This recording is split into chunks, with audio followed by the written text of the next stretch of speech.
થાળીમાં મીઠા ગઈને વહેતા મૂકો તો તાજે ખરું. તો એ દાજાની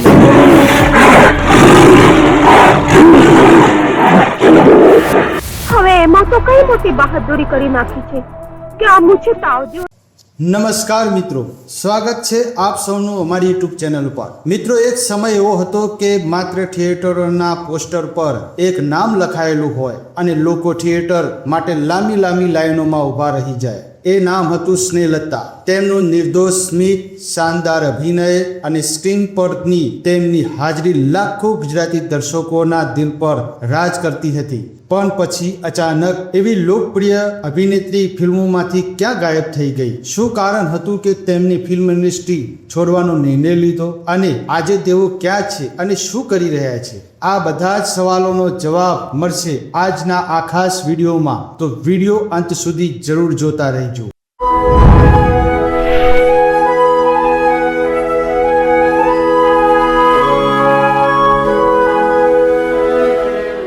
સ્નેહલતાનો જન્મ મુંબઈ એક મધ્યવર્ગીય મરાઠી પરિવારમાં થયો હતો. બાળપણથી જ તેમને અભિનય અને નાટકોનો ખૂબ શોખ હતો. તેમને પોતાની કારકિર્દીની શરૂઆત મરાઠી નાટકો અને ફિલ્મોમાંથી કરી. ત્યારબાદ કેટલીક હિન્દી ફિલ્મોમાં પણ નાની મોટી ભૂમિકાઓ ભજવી. પરંતુ તેમની કિસ્મત ત્યારે બદલાઈ જ્યારે તેમને ગુજરાતી ફિલ્મ ઇન્ડસ્ટ્રીમાં પ્રવેશ કર્યો. ગુજરાતી ભાષા ન આવડતી હોવા છતાં તેમણે ખૂબ મહેનત કરીને ભાષા શીખી લીધી અને લોકો તેમને પ્રેમથી સવાયા ગુજરાતન કહેવા લાગ્યા.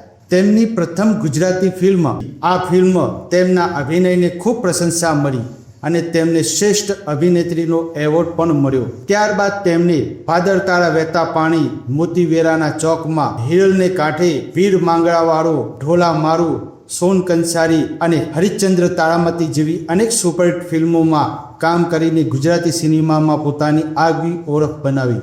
1970ના દાયકામાં ઉપેન્દ્ર ત્રિવેદી સાથે તેમની જોડી દર્શકોની સૌથી પસંદગીની જોડી બની રહી. જ્યારે 1980ના દાયકામાં નરેશ કનોડિયા સાથેની તેમની ફિલ્મોએ પણ બોક્સ ઓફિસ પર જબરજસ્ત સફળતા મેળવી. તે સમય એવો હતો કે સ્નેહલતાની નવી ફિલ્મ રિલીઝ થાય એટલે થિયેટરો હાઉસફુલ થઈ જાય. પરંતુ સફળતાના શિખરે પહોંચ્યા પછી સ્નેહલતાએ પરિવારને વધુ સમય આપવા માટે ફિલ્મી દુનિયાથી દૂર રહેવાનો નિર્ણય લીધો. ત્યારબાદ તેમને ઘણી ફિલ્મો અને ટીવી સિરિયલની ઓફર મળી છતાં તેમને ફરી અભિનયમાં પાછા ફરવાનું સ્વીકાર્યું નહીં. આજે સ્નેહલતા મુંબઈના બાંદ્રા વિસ્તારમાં પોતાના પરિવાર સાથે શાંતિપૂર્વક જીવન જીવી રહ્યા છે. તેમની દીકરી ડૉક્ટર છે અને તેઓ લાઇફલાઇનથી દૂર રહેવાનું પસંદ કરે છે. મિત્રો, ગુજરાતી ફિલ્મોના સોની યુગની વાત થાય, સ્નેહલતાનું નામ ન આવે એવું ક્યારેય બની ન શકે. આજે પણ તેમના અભિનય અને ફિલ્મો લાખો ચાહકો દિલમાં જીવંત છે.